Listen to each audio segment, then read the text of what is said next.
Welcome back to Binging the Force, your weekly Star Wars watch party. I'm, as always, Michael, and joined by most of our stalwarts. We've got Jefferson Hello. and Steve. Hey, everybody.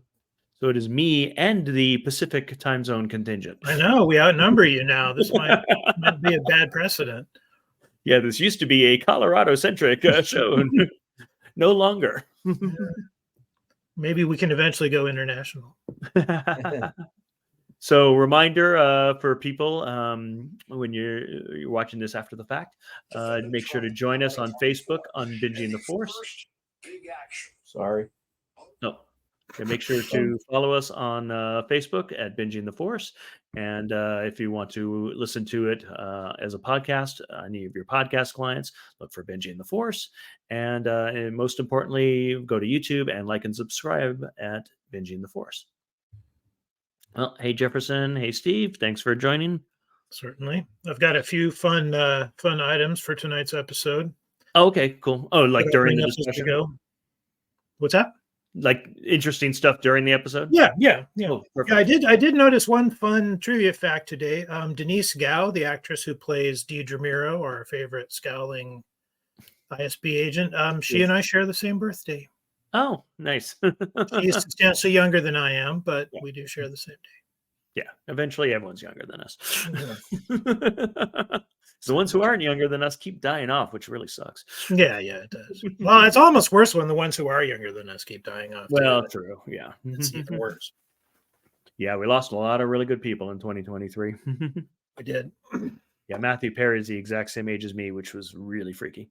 I know. Yeah, that's the disturbing thing is we're now moving into the point where the people who are dying are my age. And that's disturbing. How did we get on this morbid subject? I was going to say, on that lovely morbid thought there. Let's. Do you want to move right into this? Yeah. Let's head it right into the episode. Cheeriest of Andor episodes tonight. Sorry, what? The most cheerful and lighthearted of episodes. Yeah, it is our calm before the storm. It is our in between episodes between the finish of the heist and the beginning of our next longer term storyline. Mm-hmm. So kind of a respite, or it's kind of an in-betweener episode here. It's episode 7, Announcement. Okay, let's do it.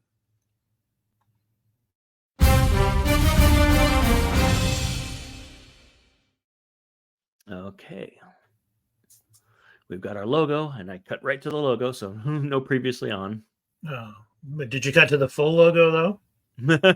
It got more of the logo in there. The full half hour of the it was just the logo itself, and it was not the 10-minute sunrise to get to the logo. Okay, so here's poor Cyril. Poor Cyril, yeah. the most browbeaten of... Hesitate to even call him a villain. He's not really a villain in this story. No, call him a poor middle management guy. Yeah, with his brown suit. This whole there is an antagonistic quality to him. There's a little bit of a Les Miserables Javert to him. Just basically the incredibly poor man Javert. Right. There's also just a bit of a like Batman villain before the fact about him. I think like this, he could. Along this path, he could conceivably become a Batman villain, but I mean, if you think about the Joker movie, I mean, that's basically what happens there. Is he's like a nobody schlub guy, for the entire movie until he becomes the Joker. Yeah, which was trying drawn to get attention until he finally starts getting attention. Yeah, right, exactly. And he just keeps. I mean, his mother's the worst about. They just keep pounding him down. This poor guy is just. You want me to be a villain? I can become a villain. Constantly browbeaten. Just keep needling me, Mom.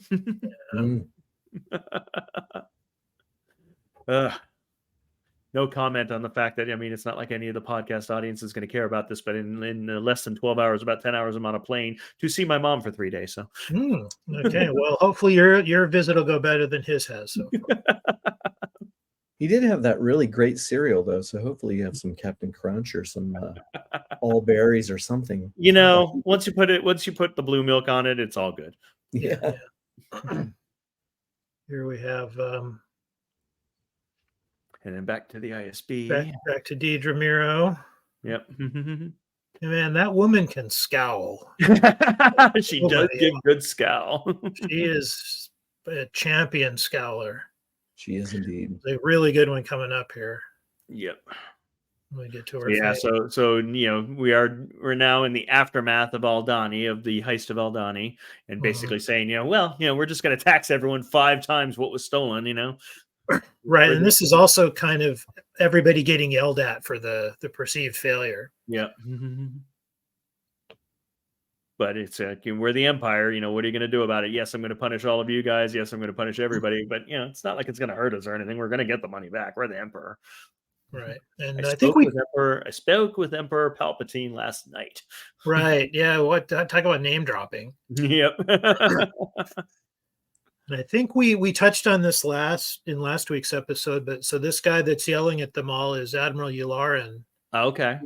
The character played by different actors, of course, was in the background in the conference room scene in the original New Hope. And he's also the leader of the Republic fleet in the Clone Wars animated series. Okay. His voice is the voice that does all the intros at the beginning of every episode of the Clone Wars. That sort of old radio style intro that they always used to do. Now, different actors here. Is the white uniform here, his white uniform, is it supposed to denote that he is of a Grand Admiral status similar to Thrawn? No, I don't think so. I think it's just an ISB uniform because he's wearing the same white tunic in New Hope, but he's sitting at the table, so we don't see whether it's all white or whether. So you think maybe he's just supposed to be the one representative of ISB there at that table? And I think so. I think that's the idea. But I'm going to assume here that an announcement, but which is the title of the episode. But I'm assuming that we're supposed to expect here that he is the top person at ISB, right? Because he talks to the It's Emperor. serious enough to bring him in. Well, and and plus, it's not like anyone else there is having a direct conversation with Palpatine. Yep. Yeah, but of course, he's exaggerating. It was a Zoom call with Palpatine. Yeah. He wasn't in the room with him. Come on. Yes, we know it was probably that their version of a Zoom call there. And here's Luthen barely containing his his giddiness. Yeah, his plan works. And crossing of our streams here of Mon Mothma and Luthen. Right. And with Luthen's assistant, we're going to get a close up of him talking to her in a minute, and I think they really missed an opportunity with this actress. She is a spitting image of Carrie Fisher. If you look at her in this next scene where she and Luthen talk, look at her face and tell me she doesn't look just like a young Carrie Fisher. To recast, she would have been a great choice. Interesting. Well, it had to have been better than the CGI in Rogue One. Yeah. What was that, Steve? I did not notice that the first time through, so I'm excited to look. And making sure that they're talking outside of the hearing of her driver, because we know she doesn't trust her driver. And even facing away from the window. Right. Yep. Revolutions are expensive. And when he turns and he is facing the window, the smile goes on. When he's turned away from the window, it's gone. And then he turns to the window so that if someone's going to see him, the smile is there, that plastered smile. Right. That fake salesman smile. Yep. Such a good actor. He is. He's great. We were when my wife and I were watching this last night, we were talking about how we really just love him and everything we see him in. I still want to know whether he was the arts dealer first or the arts dealer second. That's that would be interesting to know. Yeah, I wonder if we'll get more background on him. Yeah, was he a rebel who then put on the facade of the arts dealer, or was he an arts dealer who felt like compelled to become a rebel?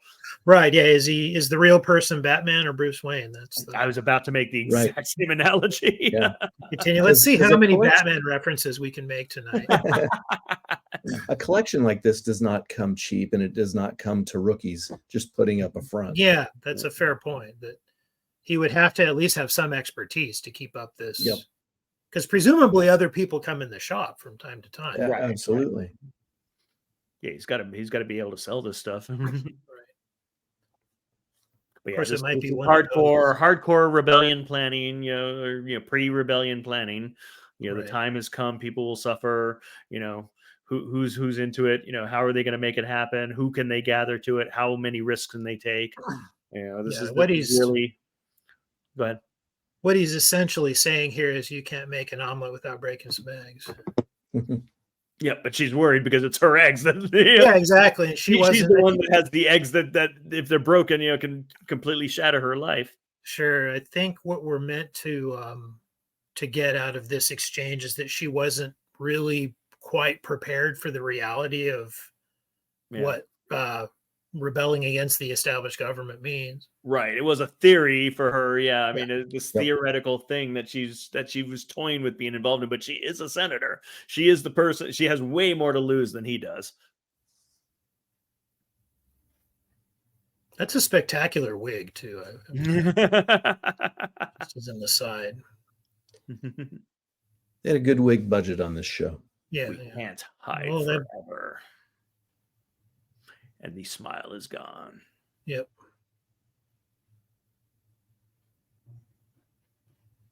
Nice little Blade Runner moment there. Yeah. Just need a little rain. Yeah, it's too. Yeah, you're right. It's way too sunny for a Blade Runner. I mean, Coruscant at night is Blade Runner, definitely. Yeah, it really is. And now we're into the eighth circle of hell for middle management here. Yep. Is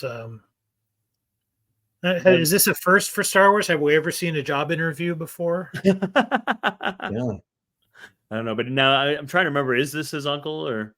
No, they both mention his uncle, but this is okay. So the uncle was the contact. The uncle got him into this. The uncle got him into this job. Okay. This doesn't really seem like the kind of job that you would need a connected uncle to get into, but but I think that's a measure of how far he's fallen. Yeah. That he needs contacts. He needs help to get this job. Right, and that's a good point. And they even talk about in this exchange. They talk about his record from his previous job. Right. and the guy, I imagine, as a favor to the uncle, he mentions he's going to delete a few things from his application, a few of the more negative mouse droid details. And people are just so used to mouse droids, it's like he just kind of sidesteps the mouse droid. Yeah. So you can start right away. What else have I got to do? Yeah.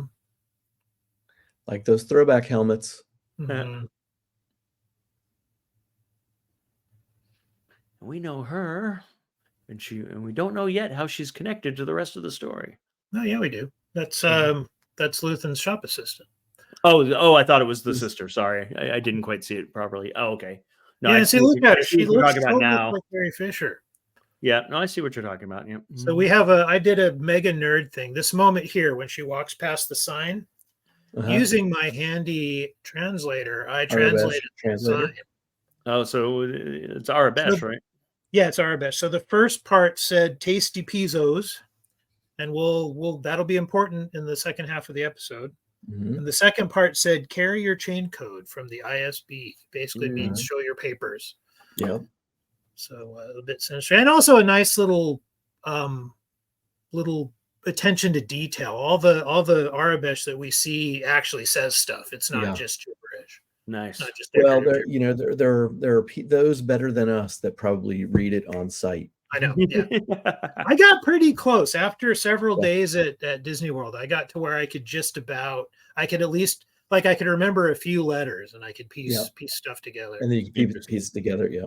Yeah. If you can remember E and S, you can put most words together. Interesting. But it's already gone, so I had to use my little. At Disney World, we got an app, but it only works while you have a Disney World ticket. So I had to get this little card out that I got in some book. It was fun. Later on, I'm sure there's some app that someone has written to try. Oh yeah, I'm sure there is. And if I were a less lazy person, I might have looked. Well, it's probably like 99 cents or something like that. Right. But all I had to do is reach into a book and pull this out. I know Duolingo. You can learn Klingon in Duolingo. Of course you can. Yeah.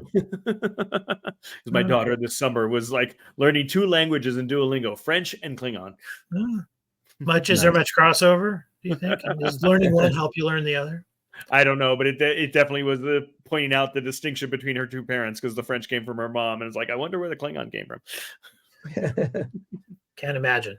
Can't imagine what that idea could have possibly popped. Man, and here's what's her name again? I'm just thinking about the fact of what one of those things looks like, an Imperial Star Cruiser, from a person's perspective on the planet. I know. Imagine. But here she is, still on the planet where they did the heist. Right. Right. The one that got left behind. Yep. Right. And now we're back on Coruscant, I think. Yeah. Yeah. We're back with your favorite. Yep. Yeah. There we go.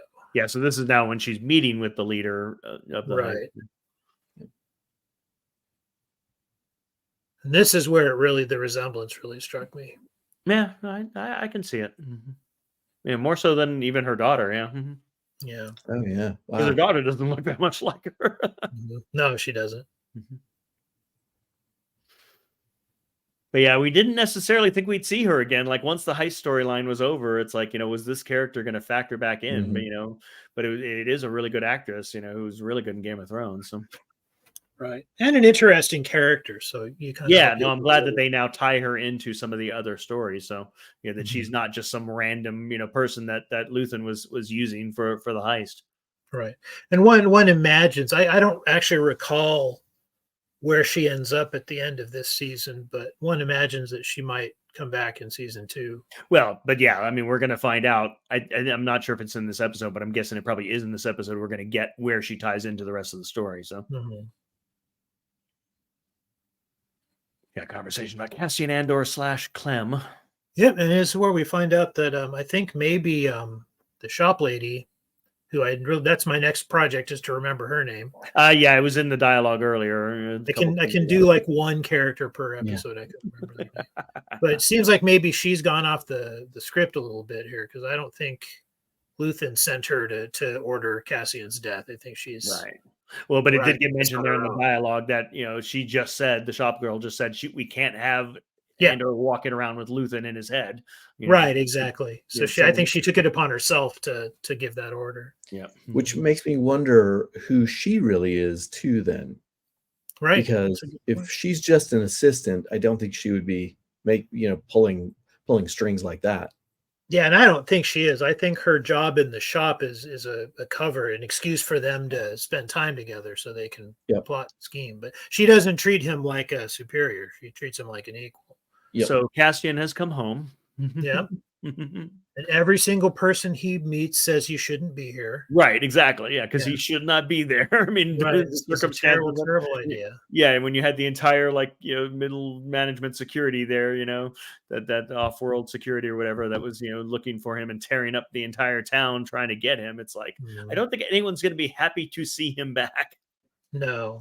Well, and also they're all. I mean, some of them like. Marva, here, she's concerned about his well-being. Right. She doesn't. Well, yeah, that's his mom. Yeah. Yeah. She wants him gone because he's going to get caught. This is right. I mean, her heart is happy to see him, but her head is like, you can't be here. They will kill you. Right. Yeah, you got turned in. Yeah, he's dead now. Yeah, he turned you in, but he's dead now. That ship has sailed. Yeah. Yeah, Bix did not know about it. Bix did not turn him in. We are going to see Bix in a couple scenes here.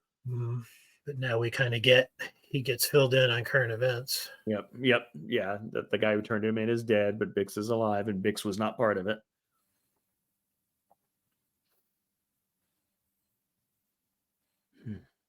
But yeah, more sons and moms. seems to be a theme here. It does seem to be one. It's entirely for your benefit, obviously. I know. I was going to say it's all just to inform the fact that I'm going to be seeing mine in 12 hours. You'll have a basis for comparison now.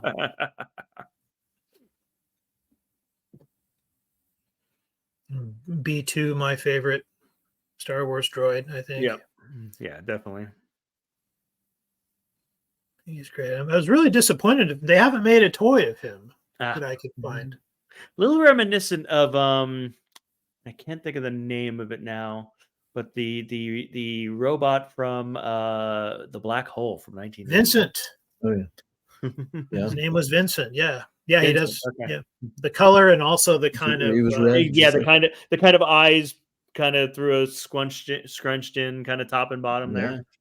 Yeah, it's a pretty brilliant piece of puppeteering actually, because they're able to get a lot of expressiveness just out of a lid flopping up and down.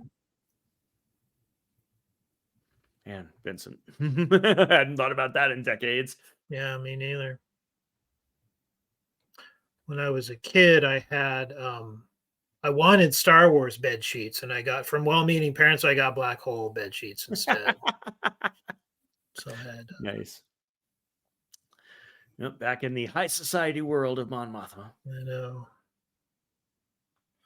and she is so clearly has no patience for these people. Yeah, and that's the thing is she's living in two worlds. I mean, that's she has to live in this high society world and operate there. But we know that she wants to be with the rebellion. But again, in order to do that, is she willing to throw away this entire life that she has?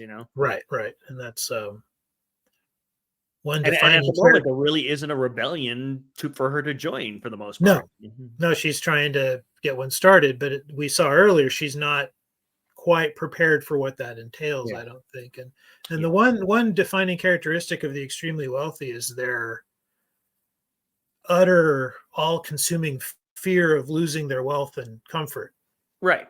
So of course nobody else in this room wants to hear about it, except for maybe this guy that she's talking to right now. He kind of they probably can't stand the emperor, but they're not willing to upset the apple cart. That Yeah, exactly. Because they've all got theirs. I mean, it's Yeah. classic stuff, right? They've got apples in the cart. So.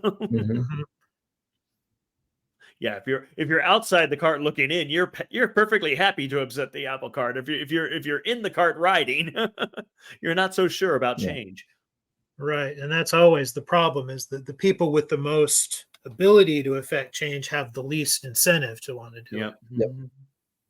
Such as the although it's allegory usually here. after things go sideways, the dictator goes after those people because they are also the most influential. Also true. Yep. We do have her husband and her daughter who both have very little interest in her. I mean, that's the thing is like, I think we're eventually going to get to the point where she's like, well, really, what am I giving up? And I think that's all very intentional too. I think they need to inform the audience that she really doesn't have anything to lose that's important to her. I mean, she talks in this exchange, she talks about needing to be able to get at her money. But she just wants to use it to fund the rebellion. Right. But she can't tell him that. My read is that that's the reason she's still lingering, is because she doesn't have her money yet. And she needs, that's the thing that she knows, that's the thing that she can offer the rebellion more than anything else. And she's been trying to move it around in small amounts that won't garner any attention. We know, and she's got to know by now that arguing this stuff in the Senate is just a waste of time at this point. But we know what she even doesn't know at this point, that her main value to the rebellion is going to be leadership. So it's a leader that she doesn't even know that she is yet. Right. Which is really, really interesting in terms of this whole, prequel of like, we know the person that she's going to turn into, but she doesn't know that yet. She has this whole reserve of strength and leadership capability that isn't evident, including to herself. And calm. I mean, when we see her in Return of the Jedi, she's so serene. But particularly in like Rebels and Clone Wars. I mean, actually, I guess not so much Clone Wars, but Rebels. During Rebels, I mean, we definitely see the leadership. We see that transition of her to become the leader there. Right. Yeah, and it'll be nice to see. I'll be looking forward to. Hopefully, we'll get to see that in season 2. I don't think we ever did that episode of Rebels. That might be a good one for us to throw in, because we mostly had focused on Ahsoka Rebels episodes. We should do some. I wouldn't mind throwing in the episode where they transport Mon Mothma, where she makes her big announcement and basically is the announcement that launches officially the rebellion. Yeah, we should. We'll need to fill some time because it's going to be, I guess, season 2 of Andor is not due until next year. Not even 2020. Yeah, because we're now in 2024. Not even until 2025 at the earliest. So I guess the strike really was right in the middle of their production, so it really put them way behind. Yeah, so that'd be I think that's a great idea. Yep. This is a great exchange too, with these two kind of initially dancing around what they're talking about, because neither one of them wants to come out and say Right. it, just in case the other one's not on board, Yep. because Yeah, I need access to my family's wealth. and I'm not going to tell you why. Yep. But yeah, raising money for what? And it's like, I'm forming a charitable outreach program. You'll be the chairman. Yes, sure you are. It'll give reasons. I mean, she's basically recruiting him. I mean, it'll give him reasons to come to Coruscant. Yeah, well, I think she's just trying to kind of feel him out and figure out whether he's on board or not. Well, and I think we're ready in the conversation. We're ready at the point where he knows, but they still have to dance around it here in public. And she can't just come out and say it. And my politics. She's referring to my politics. I mean, it's not like people don't know that she has voiced her opposition to Palpatine at this point. Right. So she's already out there, but not all the way out there. Right. Exactly. Because once she's all the way out there, Mm-hmm. she's done as a politician. Exactly.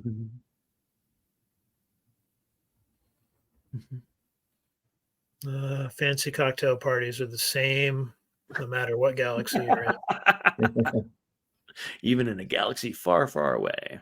There's boring, rich white people.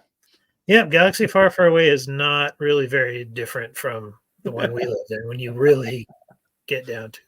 Yeah. Well, yeah, we're also still not getting a lot of diversity there. It's mostly a lot of boring, rich white people. What was that, Steve? And pale aliens. Yes. Even the aliens are pale in at the cocktail party. I was saying history doesn't repeat, it rhymes. Yes, it does. Even though this was a long time ago, it's still going on. Yeah. What was the line in Battlestar Galactica? This has all happened before, and this will all happen again. Yep. Yeah.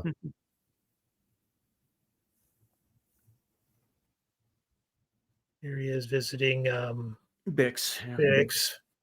So he's just determined to get caught. It seems like some I think he doesn't know what to do with himself. It's like he went on the other mission. He's got some money, but he doesn't know what his next move is. It's like you can't go home again, literally. He's like, he's got money in his pocket. It's like, but he can't go home. So he genuinely, I think, at this point, doesn't know what to do with himself. Like he does not have a purpose. He can't come back to the life that he had before, which still had some underground surreptitious kind of activity in it, but he can't have that life anymore. Right. Right. And we know he's not a rebel yet. There's not a rebellion really still left for him to join. I mean, we had the conversations with the kid, during the heist, and we see that, he's still in it for himself. He's still not thinking about other people. He's not operating from an altruism standpoint. He doesn't have his next move. Well, that's, he was trying to get money, obviously doing all these jobs and, trying to make this one big score. Yeah.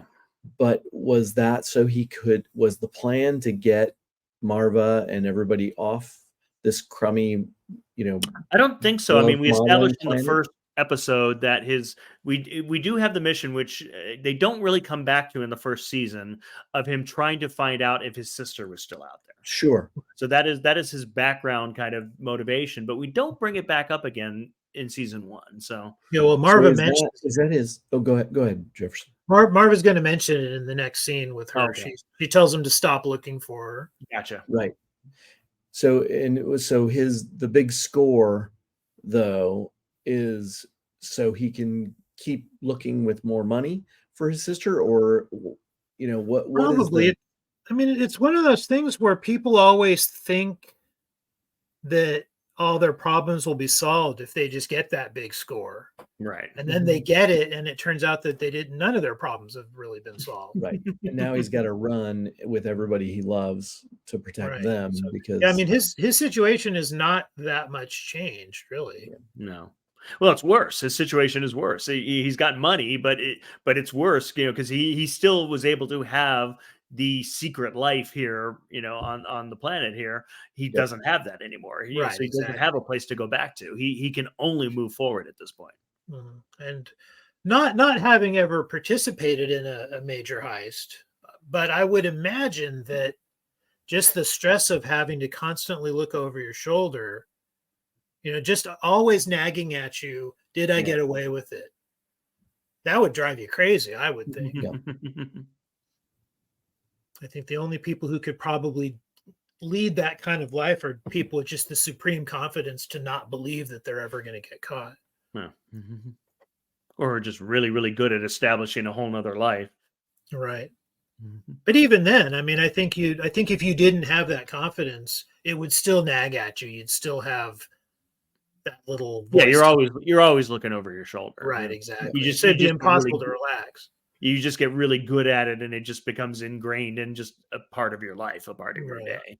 Well, and he's been a bit of a scrapper his entire life, so it's probably always been part of his MO to be defensive, right, and to sit with his back to the wall versus the door, and all of those things. Yeah, he was pretty twitchy even before the heist. So yeah, that's a good point. But again, he's not more paranoid than he was before. Yep. But he always had Ferrex to fall back to. Yeah. He always had this fallback of having the life here, having Marva, having friends, having people he knows, so he always had Ferrex to fall back to. He doesn't have that anymore. And it's got to make him crazy that the reason the Empire is now there is it's his fault. Yeah. He kind of undid his own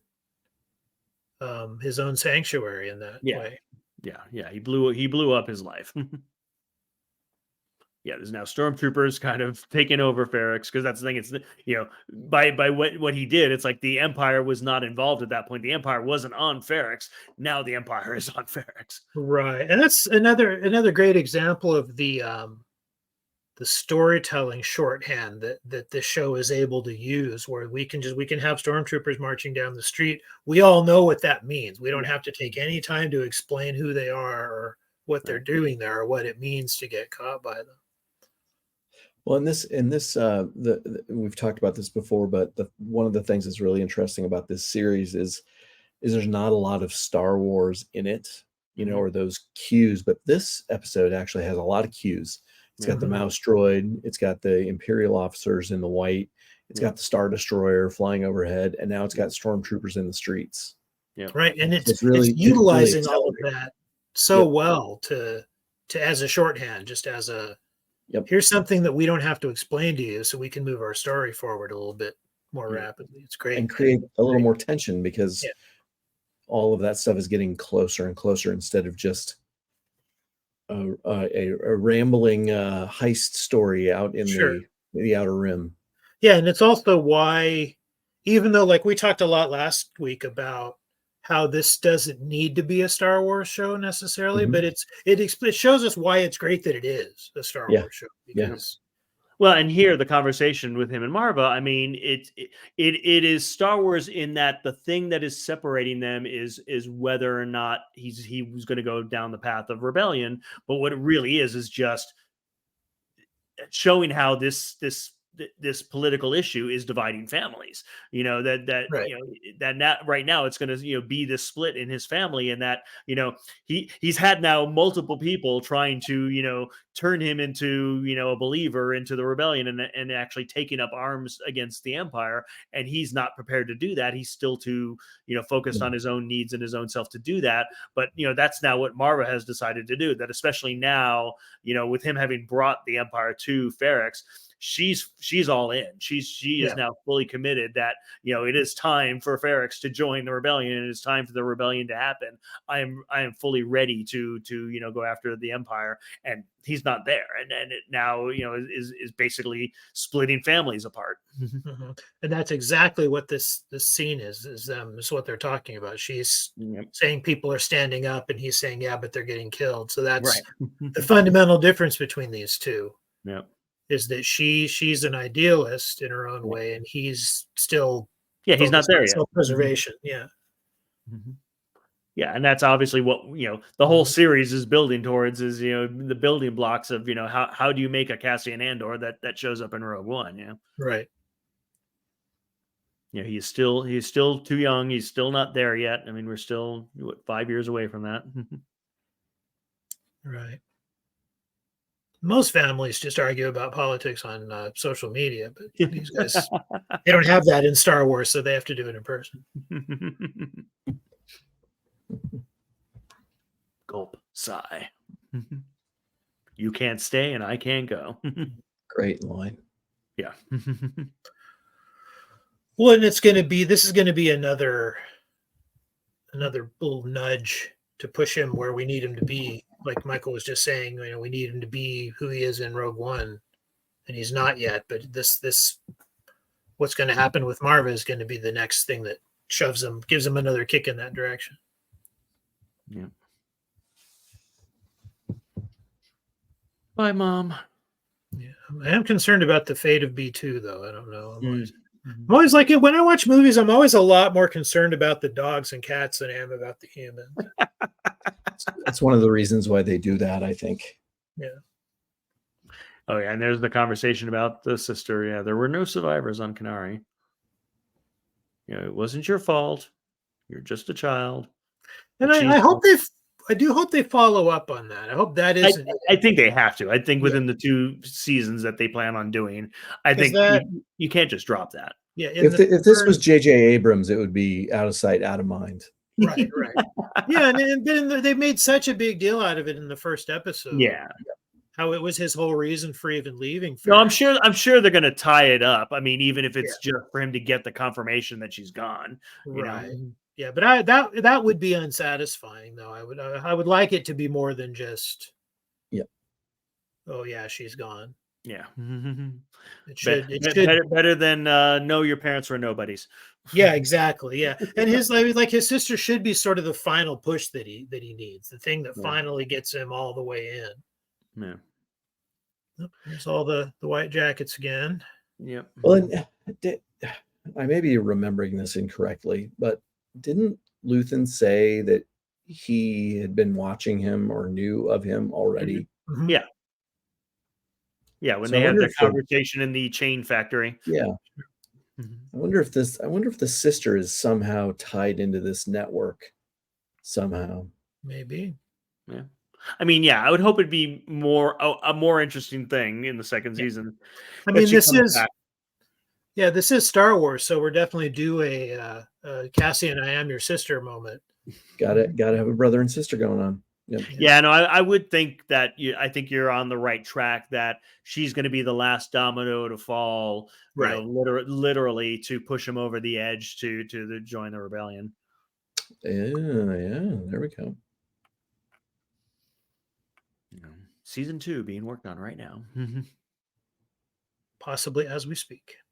Oh well, yeah, and maybe they're watching us right now, and they say that's a really good idea. Thank God we have a little extra time now. One can only hope. It's every fan's dream, right? Is to actually have an effect on the thing they're a fan of. Hey, someone is watching us on Twitch. It could be Lucasfilm. It could be, yeah. So we get to see in a minute here, we get to see Deidre finally win a little bit, because she's been fighting with this other guy for the whole series over jurisdiction. And she finally gets to smack him down in front of everybody. It's a great scene for her. I like her. She's supposed to be one of the characters we're following, but again, it's there are no heroes here. She's like, I used Aldhani as an excuse to basically cut through the red tape and break all the rules and get all the information that I needed. She went full NSA, Right. Oh yeah. Which is, I mean, it's funny that there even is any red tape still with regard to oppressing the people. I mean, I think that literally goes all the way to the opening moments of episode 4 with saying, the emperor has now dissolved the Senate. I think, the full takeover of power, the 100, it takes the full 20 years, the full 18 years, to completely eradicate all the red tape, all the obstacles to their complete and utter power takeover. I think the final stroke of that is the dissolution of the Senate, which takes place in the opening moments of episode 4. Right. Which we're still a few years away from. 5 years away from, yeah. They're just creating all of the great red tape that exists inside the empire structure That's all. For them to get along and to get something done betwixt them. Well, They're and gonna create lots that's of the thing. The external restrictions are all lip service. I mean, it's Yep. basically them not wanting to fully. They don't want to. There's reason. The reason why you would still keep some of those structures in place is to not help create that rebellion. Is Exactly. if they Yeah. keep that facade of saying, "Hey, the Senate's still there, the Senate's still responsive, it's still a representative government. You still choose your senator, and your senator's still in charge." They're really not. I mean, that's the thing is they Yep. know that the Senate is basically an empty puppet body at that point to Palpatine. Once you've declared yourself emperor, Right. it's not like the Senate is really thing. They're a representative government that is completely ineffectual at that point, but they're keeping it to pay lip service to the fact that, hey, there's no reason to rebel. You still have a representative government. And to prolong the inevitable, Exactly. which is all out division and where it falls apart. But that's the thing is they're trying to forestall that. That's one of the better ways for them to try to keep the rebellion from happening. Yep. is to not give it a reason to exist. Yeah. Don't give them any dramatic events to react to. Exactly. Gradually. Yeah, you don't want to give them a Pearl Harbor moment. So here's Neamos, which apparently is a beach planet. Right. Crossing the streams on franchises, their version of Risa. Yep, exactly. Now here's the callback to the neon sign that I translated earlier. We'll get it in a minute here. Now, again, new stuff for Star Wars. I mean, bathrooms, steam, shower, things we don't see. Hangovers, it looks like. What? Still no underwear. Yeah, this still no underwear. This might have been Star Wars' very first hangover. So he's taking his money and stashing it there in the hotel room. That's important. Don't forget the Peezos. Did you see that? The Peezos. We ran out of Peezos. Yeah, tasty Peezos. And I had to look this up, but Peezos are the greeny green ones. Yeah. So in the Star Wars universe, Peezos are stimulant pills. They're legal. They're basically caffeine pills. I think. Oh, interesting. Legal. She called him Keef. Yep. So he's here at this resort. He's hooked up with a girl. He's got a nice hotel room. He's got tons of cash. But he looks utterly miserable. Yeah, that's the thing. Yeah, I mean, basically, again, he doesn't know what to do with himself. He's got all this cash, so take a vacation. Spend some time at a resort. That's what you do. And he's headed to the store to buy some poppers. Yeah, he's getting the Peezos. Yeah, yeah, the tasty Peezos. Hopefully. Yeah, she sent him out for the greeny green ones. Yeah, and here we have coming up. Imperial, I think possibly the most dramatic demonstration of tragic irony I've seen in my entire life. Yeah. This is just the worst. And he kind of deserves this, though, I feel like. for letting himself get to this point where he's just, rolling out of bed and heading out to pick up caffeine pills. Yeah, trying to figure out what's going on. Are you a part of it? Yeah. Like, what does he say to the shore trooper? That's a new one, I think. Shore troopers. Yeah, they were in Rogue One. They're on the Rogue One island planet. Oh, they had shore troopers. Yep. They did. Yep. Okay. I'm definitely not a trooper expert. Yeah, they need something to put on the action figure packaging. Right. Yeah, here we get you fit the description. Right. But again, he is there under a different name. No one knows that he is Cassian Andor. I know. He got away with it. Yeah. He got away with the heist of the century, and now exactly. he's going to go to jail for something he didn't do. Right. It's ridiculous. Now, that is the same droid type as K2SO, right? Yes. Yeah, it is. And this was a great reveal of the droid kind of coming up the steps. Yep. And we kind of glossed over the 3 Imperial probe droids. We had never seen, I think, like that many probe droids and flying across the skyline there, just searching for something or someone. We don't know what. Right. Well, whatever these guys who were actually running were running from. I think the idea is that there was a protest or something. Something, yeah. And it was broken up, and they just happened to run past. Poor Cassian. He was literally in the wrong place at the wrong time. But he looked shifty. Yep.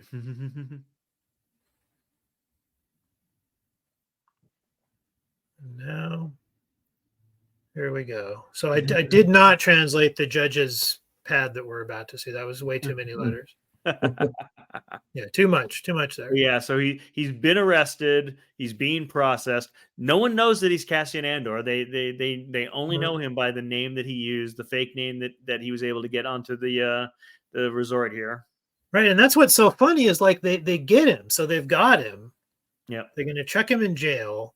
Yeah, they Yet they're literally still have looking one for of the him. only 2 survivors, right, or 3 survivors of the huge heist, but they Right. don't know that. Exactly. They don't know they have him already, and so they're still Again, looking for him. your imperial tax dollars at work, Yes. the wonderful bureaucracy here that Mhm. can't that doesn't know that he is the person that they're looking for. 6 years. Yeah. What you get for looking shifty. I want to ask being him in the wrong place why, at the wrong time, asking the wrong question, giving the wrong answer. Sure. and why would he go to that planet? It seems pretty intense with imperial activity and getting thrown in prison for doing nothing. Well, Well, I think it's a resort, but anywhere can have imperial presence at this point. right. And like we were saying earlier, he just doesn't know what to do with himself. And so our last kind of fleeting thing there is Cyril in his like middle management circle of Dante's paradise there. To mix a couple metaphors. But I think if I remember the next episode right, Cyril's going to start using his new position to his own. Right. I mean, he has access to all of that imperial data. He's going to go into Javera mode and start to look for the man, is the man he's hunting for. Of course, that's the thing is he doesn't know that the man that he's hunting for is currently in an imperial prison under another name. It's a great touch. It's a great because they could have just had him get caught at the heist because if they need him to be in jail, they could have done it that way. But doing it this way is just a great little, as I said, just this staggering level of tragic irony that he gets. But that's the thing. I mean, if he's caught for the heist, he's going in front of the full empire. I mean, they're going to, throw the book at him and use it to slice him in half, Right, I mean, it would be a whole different ball game in terms of his punishment if he was caught for the Aldhani heist. It's the fact that he was caught for nothing, basically for jaywalking, wrong place, wrong time, and get 6 years in like, an imperial prison, but not like the highest end, maximum security imperial prison, Sure. Yeah. If he'd only stayed in bed for another half an hour, he probably would have been fine. Yeah. I think if he had just gotten extra of the greeny green ones. Right. Yeah. Yeah. Taking 2 more the night before. Right.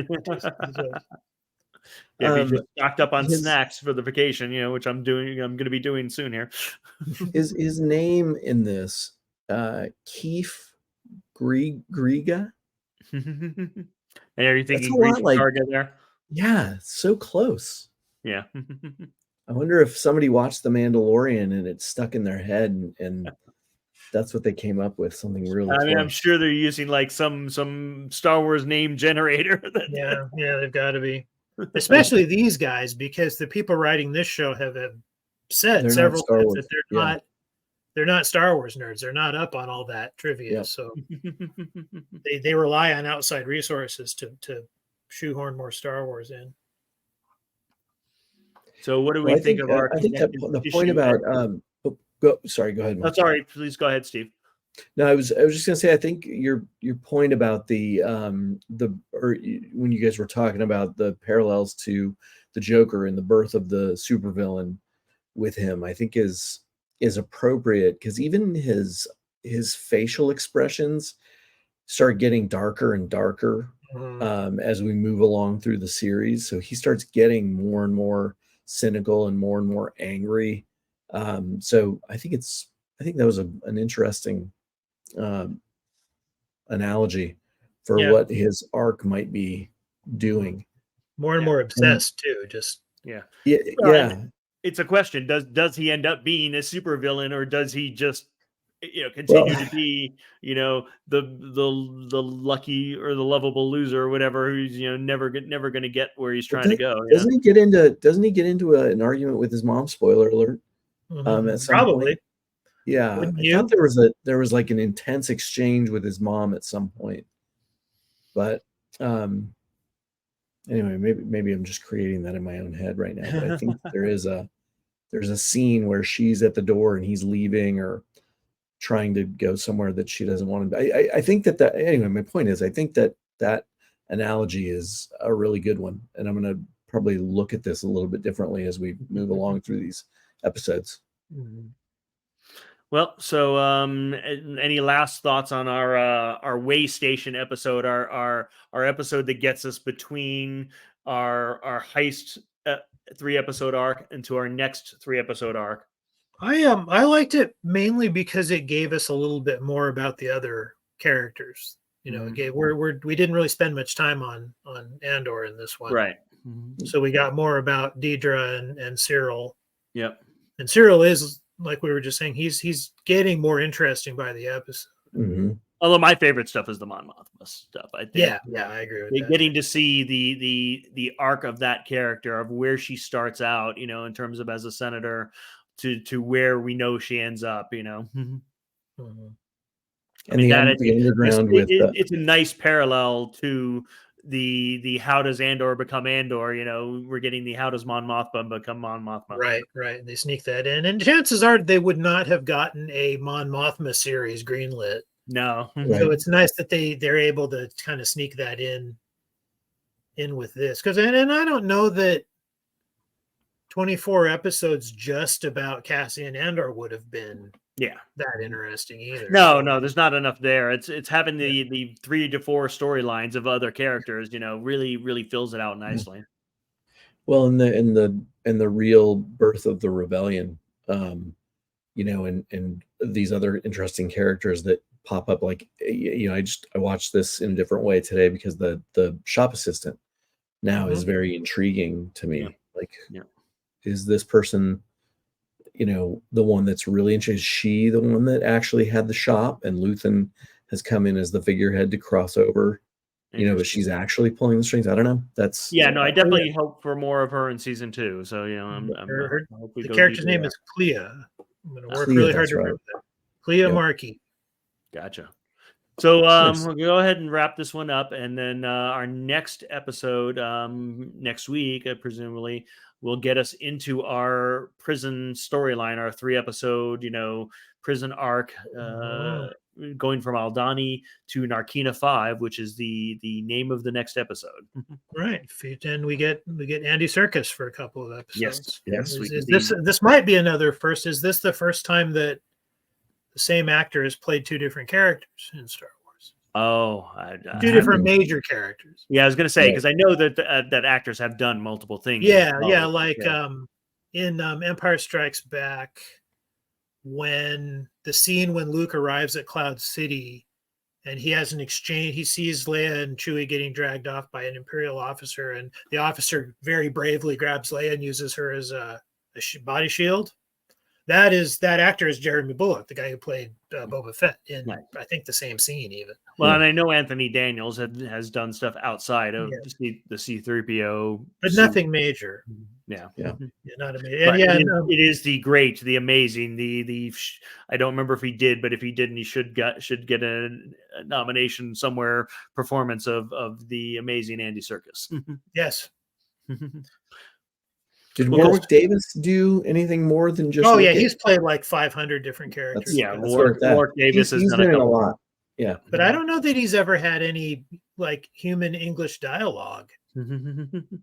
Even with all the different characters he's played, he's only done one where he's done 2 where we see his real face. Gotcha. In the casino, in the sequels. See him do? Is it? Oh yeah, then that's 3 because he's in episode 1 during the pod race scene. Yeah. And he's actually 2 different characters in episode 1. Yeah. And he's in Solo. He's one of Enfys Nest's cronies in Solo. Yeah. And he actually has a line or 2, I think, in that. And then is he not in that casino in one of the heists. Yeah, episode Um, 8, I think, is the one Yeah. you're Yeah. talking about. I thought he was in that as well. Anyway, I think he may have the record. He may. But Yeah. I think we're going to give it to Andy Serkis for quality of characterization. Yeah, definitely. Big characters. Yes, Yeah. yes. Cool. Well, let's go ahead and get out of here this week. Thanks for joining Jefferson and Steve for Always the happy to be here. Portland contingent. Thanks a lot. And join us next week on Binging the Force. Make sure to find us on Facebook and YouTube and Twitch and all the places that we're out there. Look for Binging the Force. Thanks, everyone. We'll see you next time. See you next time.